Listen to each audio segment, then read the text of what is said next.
Boa noite, irmãos. A graça e a paz do nosso Senhor Jesus. Amém. Eu estava ali escutando o testemunho do pastor, falando da experiência, dele no exame. E eu estava lembrando, viu, pastor, um dia que eu também passei mal num tubo desse da ressonância magnética. Só que eu fui até o final. Eu consegui, me deram um comprimidozinho, eu apaguei e acordei depois que o exame tinha terminado. Realmente é uma experiência sufocante, irmãos. Quem tem problema de claustrofobia passa mal dentro do equipamento. Se você tem, não é melhor não fazer não. Só se for uma emergência muito grande, uma necessidade.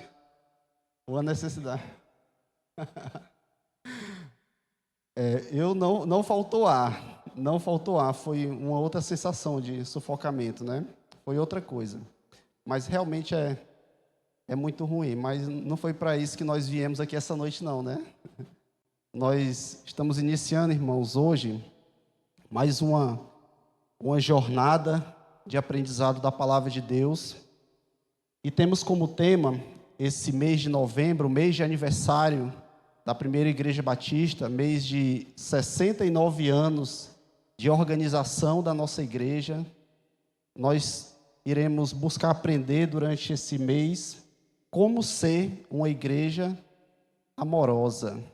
Como ser uma igreja amorosa é o tema das quartas-feiras.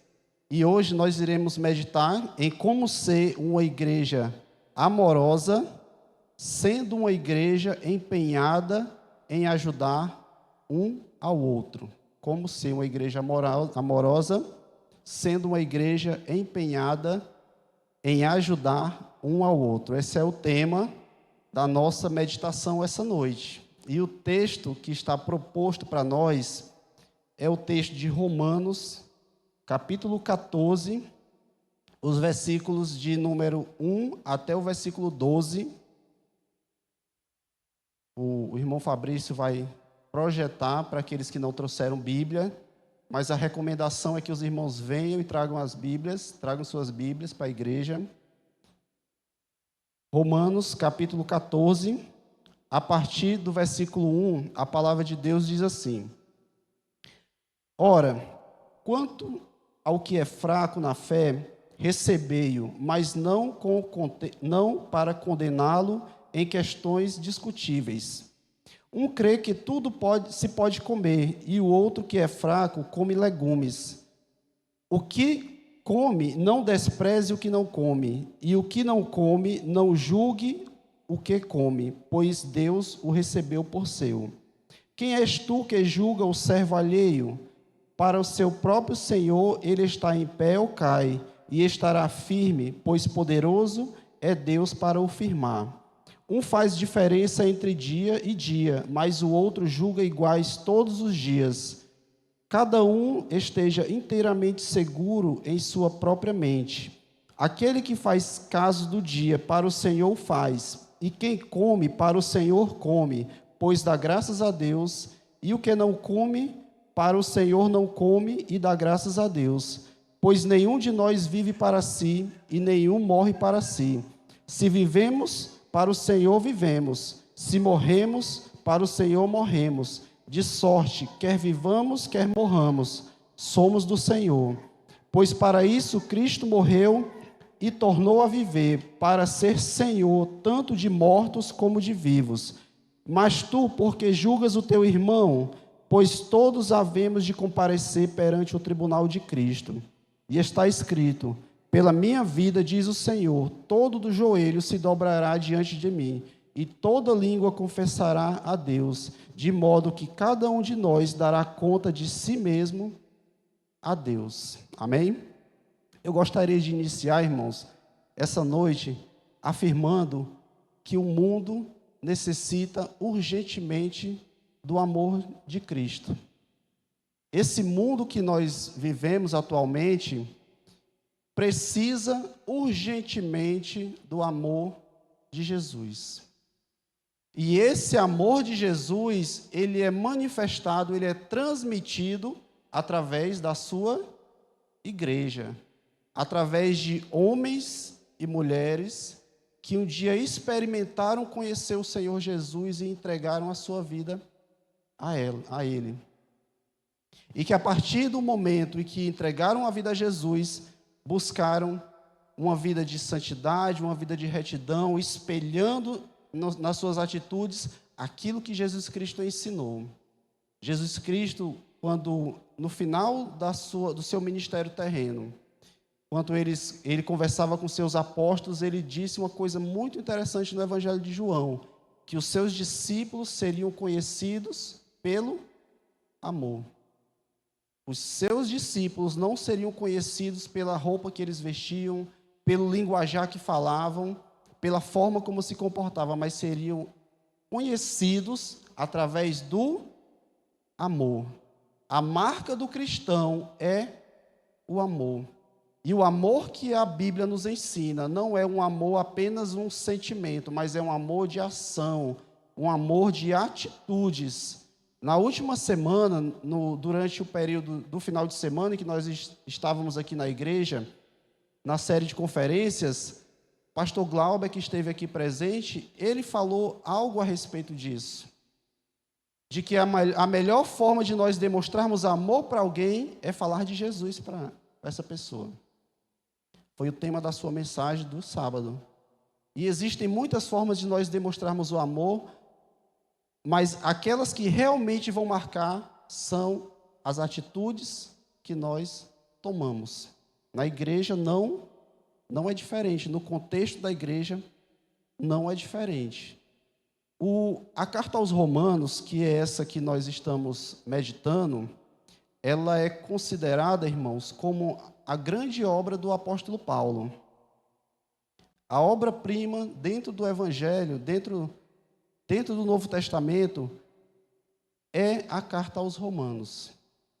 Nessa carta, nós encontramos várias informações a respeito da vida, do ministério de Paulo, e uma coisa ele revela nos primeiros capítulos dessa carta, do desejo que ele tinha de compartilhar a respeito do Evangelho com os cristãos da cidade de Roma. E esse Evangelho, segundo Paulo, era o poder de Deus para salvar todo aquele que crê. Nos primeiros 11 capítulos dessa carta, o apóstolo Paulo, ele vai mostrando de uma forma bem singular o plano de Deus para resgatar o homem pecador para perto dele. De como Deus, na eternidade, planejou salvar o homem pecador. Nós sabemos, por aquilo que nós conhecemos da palavra de Deus, por aquilo que lemos, por aquilo que aprendemos nas mensagens que ouvimos, que lá no Éden, o ser humano falhou em obedecer a Deus.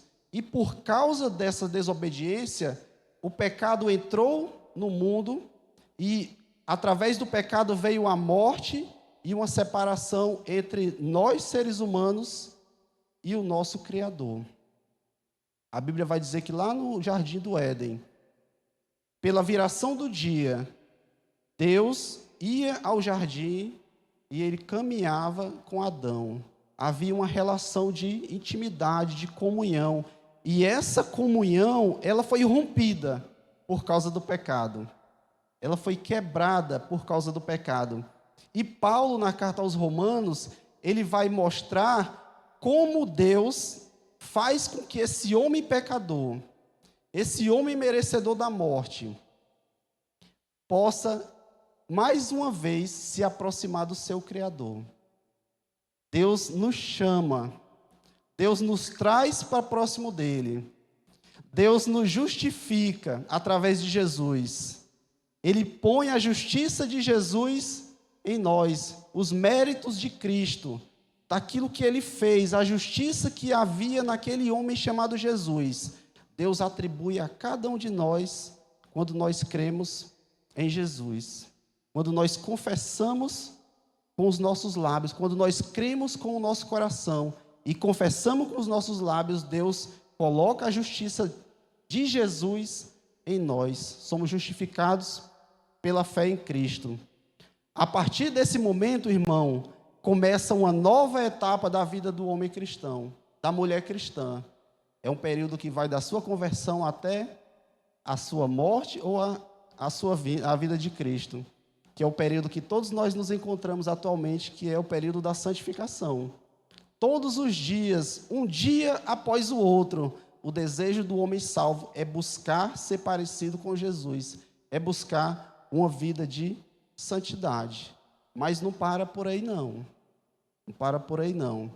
Haverá um dia, e Paulo fala isso lá na carta aos Tessalonicenses, que quando Jesus Cristo retornar, aqueles que morreram irão ressuscitar, e os que estiverem vivos, e eu já falei para os irmãos que um desejo que eu tenho no coração é de estar vivo no dia que Jesus Cristo voltar, é de que nós seremos transformados, receberemos novos corpos, receberemos um corpo à semelhança de Jesus, onde já não há mais morte, onde não há mais tristeza, não há mais dor, onde o pecado já não prevalece mais nesse corpo. E é isso que o apóstolo Paulo vem traçando durante os 11 primeiros capítulos da carta aos Romanos. A maravilha, lá na carta aos Efésios também ele fala sobre isso, como o nosso Deus triuno, na sua totalidade, Pai, Filho e Espírito Santo, age para salvar o homem pecador. Deus planeja, Jesus Cristo vem e resgata, e agora nós somos selados com o Espírito Santo da promessa, que o Senhor Deus que deu e habita no coração de cada um de nós, de cada um de vocês que está aqui essa noite.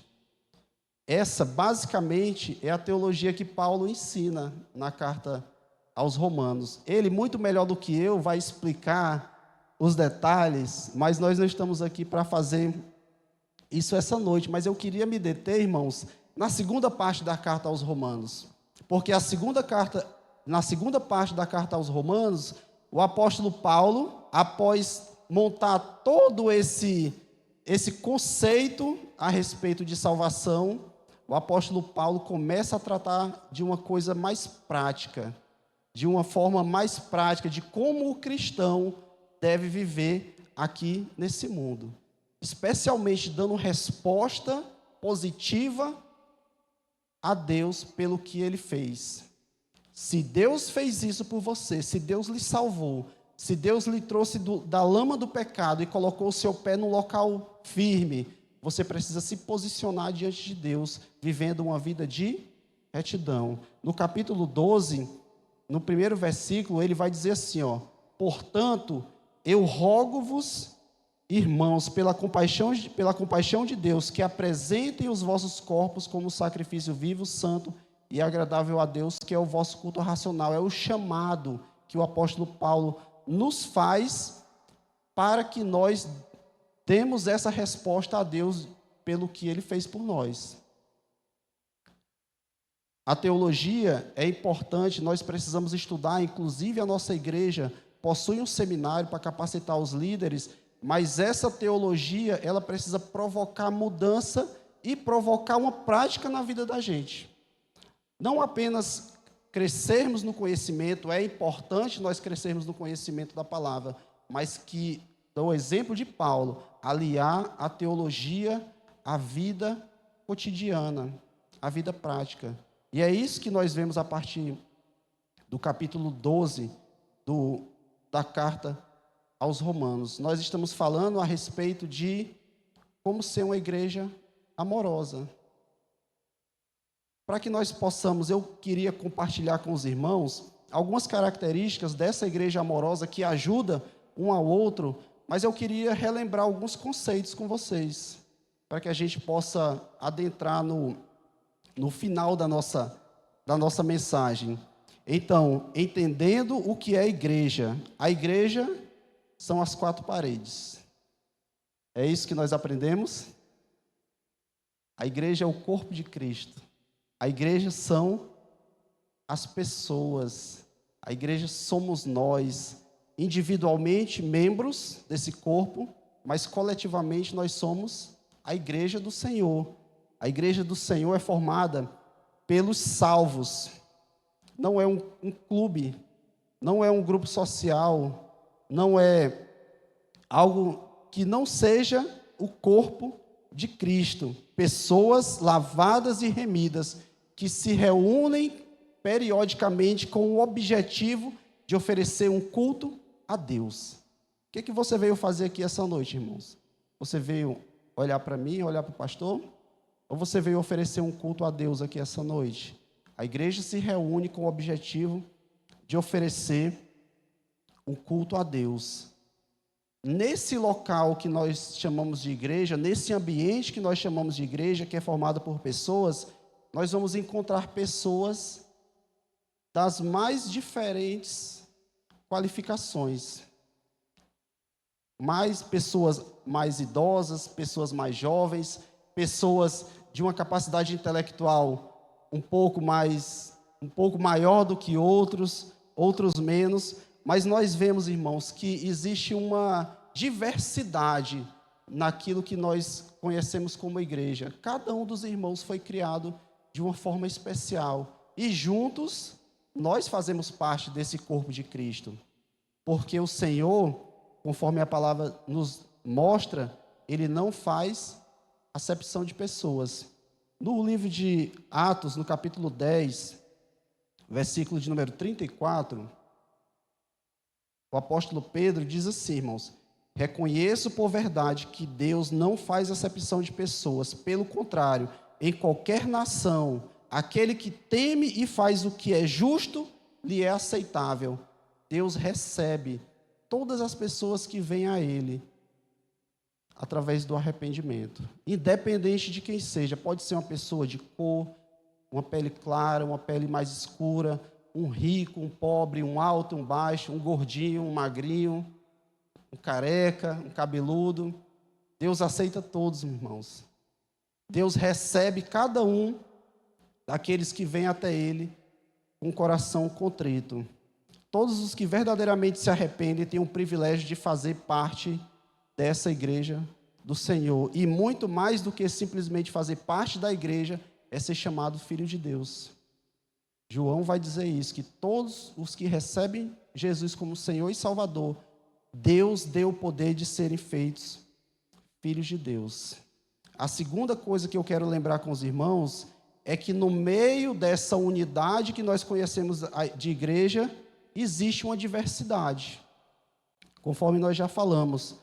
1 Coríntios capítulo 12, a partir do versículo 12, o apóstolo Paulo vai dizer assim: porque assim como o corpo é um e tem muitos membros, e todos os membros, sendo muitos, constituem um só corpo, assim também com respeito a Cristo. Efésios capítulo 4, versículos 14 a 16, o apóstolo Paulo vai dizer assim: somos todos um só corpo e temos todos o mesmo Espírito e fomos chamados para uma mesma esperança.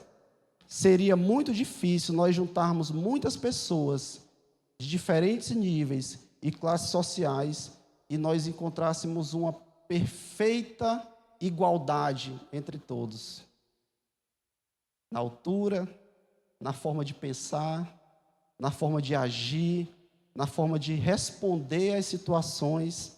Nós vamos encontrar, irmãos, dentro da igreja, pessoas dos mais diferentes níveis de estágio da vida cristã.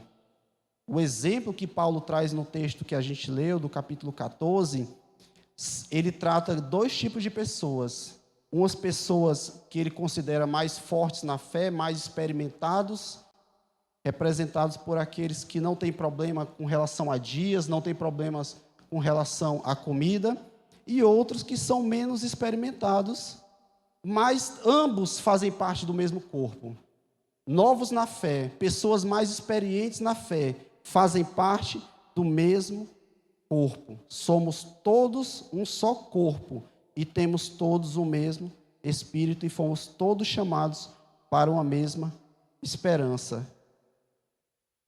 Terceira coisa que eu quero lembrar aos irmãos é que o cristão verdadeiro deve reconhecer essas diferenças que existem. Não sou igual ao pastor não é igual a mim, não sou igual ao meu pai, apesar de ser filho, mas somos pessoas diferentes, temos atitudes diferentes, alguns pensamentos diferentes, muitas coisas convergem, muitas coisas são iguais, mas somos pessoas diferentes. Temos estágios de maturidade cristã diferentes um do outro, e nós precisamos reconhecer que isso ocorre na igreja. Nós precisamos entender que existem irmãos que ainda estão no início da caminhada cristã, que ainda precisam amadurecer, que ainda precisam ser mais experimentados. E nesse contexto, irmão, de pessoas diferentes, muitas coisas ocorrem, inclusive os desentendimentos. E nós sabemos que isso, muitas vezes, ocorre na igreja. A igreja não é diferente do que ocorre do lado de fora das quatro paredes. A igreja é um extrato da sociedade. E aqui, pelo fato de nós nos reunirmos, mesmo tendo tudo o mesmo sentimento, de buscar a Deus, de querer apresentar a Ele um culto que seja agradável, pode acontecer de haver desentendimento entre os irmãos. O cristão verdadeiro, aquele que faz parte da igreja, aquele que é a igreja, ele precisa compreender que existem essas diferenças e promover que haja união entre todos. O cristão verdadeiro precisa reconhecer que dentro da igreja muitas vezes somos diferentes. Temos o mesmo propósito, mas somos pessoas diferentes e nós precisamos promover a união. O que nós devemos entender é que precisamos agir de forma diferente em relação ao nosso irmão que é mais fraco.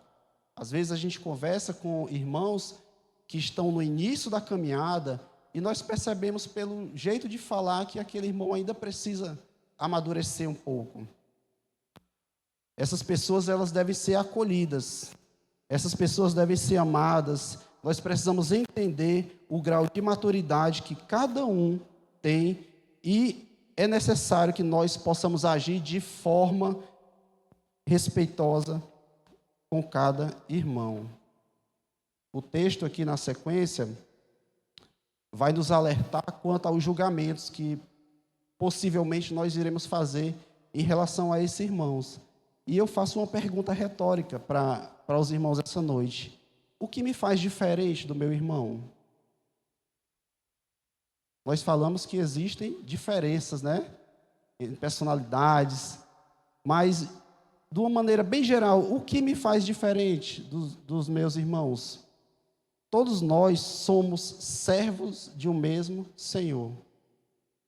Todos nós, pastores, líderes,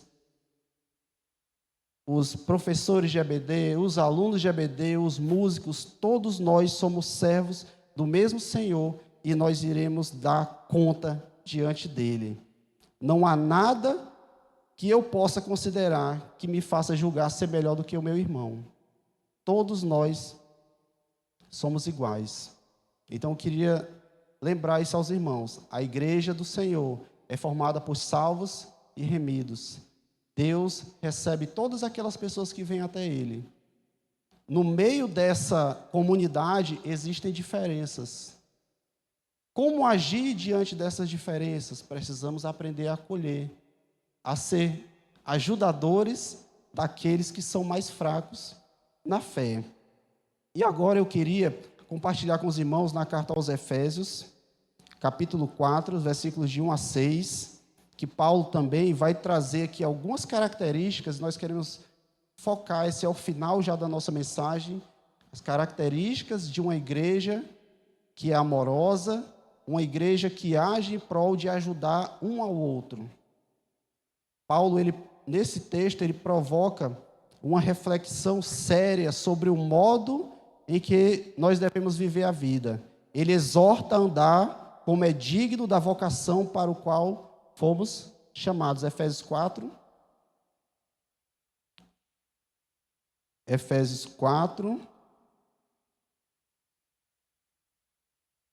A partir do versículo 1 diz assim: portanto, como prisioneiro do Senhor, rogo-vos que andeis como é digno da vocação com que fostes chamados. Rogo-vos, como prisioneiro do Senhor, que andeis como é digno da vocação que foste chamado. É um pedido que o apóstolo Paulo faz. Lembra da resposta que nós precisamos dar a Deus diante de tudo aquilo que Ele fez por nós, andem de forma digna da vocação com que vocês foram chamados. Aí o versículo de número 2, o apóstolo Paulo vai trazer aquelas características da pessoa, da igreja que anda de forma amorosa. A primeira é a humildade. Com toda humildade. Quer ser uma igreja amorosa, que ajuda uma a outra, seja uma pessoa humilde. A humildade aqui, irmãos, não é você não ter recursos financeiros. Não é você ser uma pessoa que não é privilegiada financeiramente. Mas a humildade aqui, irmãos, é você reconhecer que é pecador e carece da graça e da misericórdia de Deus.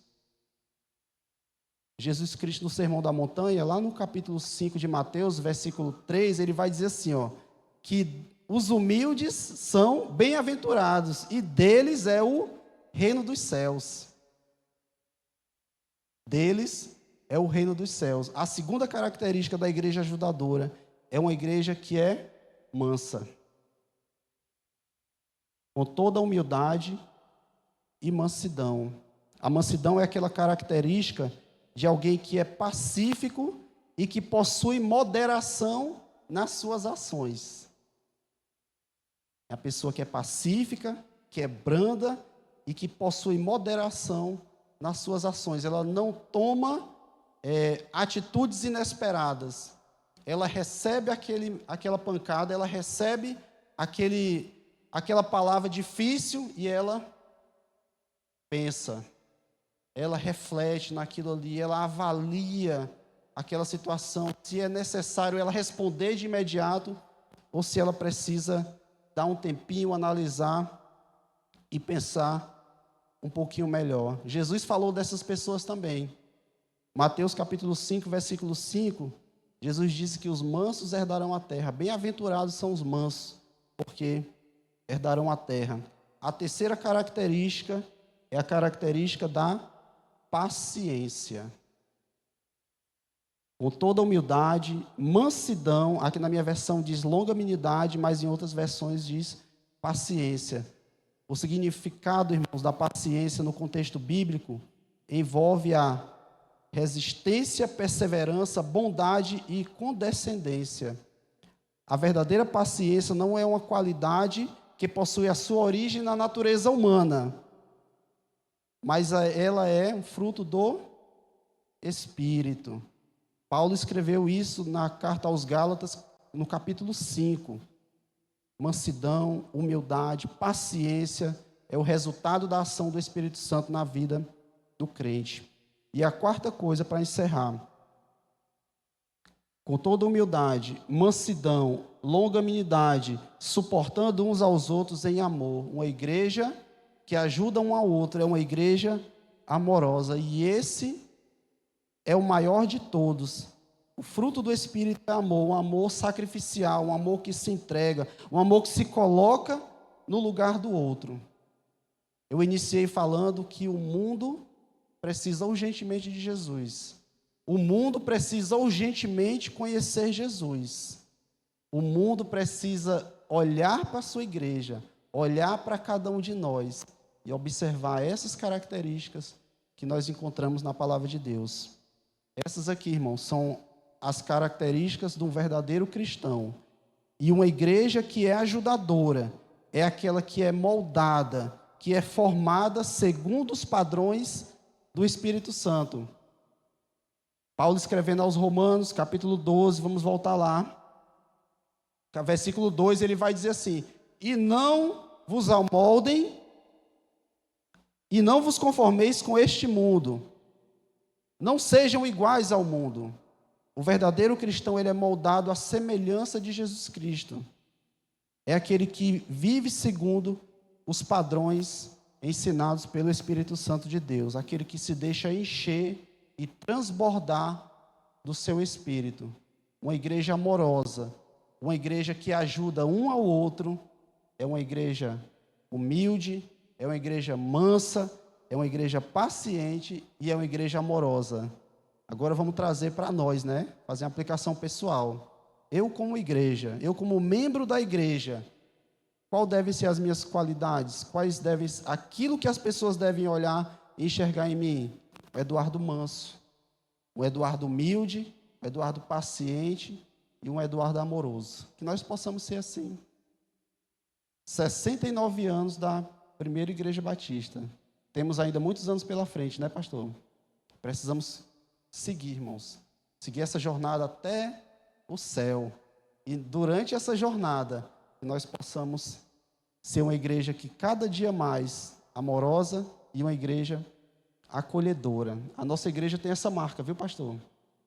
Quando uma das coisas que irmãos novos que chegam, pessoas que visitam a nossa igreja, que temos a oportunidade de conversar, uma das coisas que eles sempre relatam é essa receptividade, o calor, o amor que eles sentem quando entra aqui nessas 4 paredes e começa a conviver com a igreja do Senhor.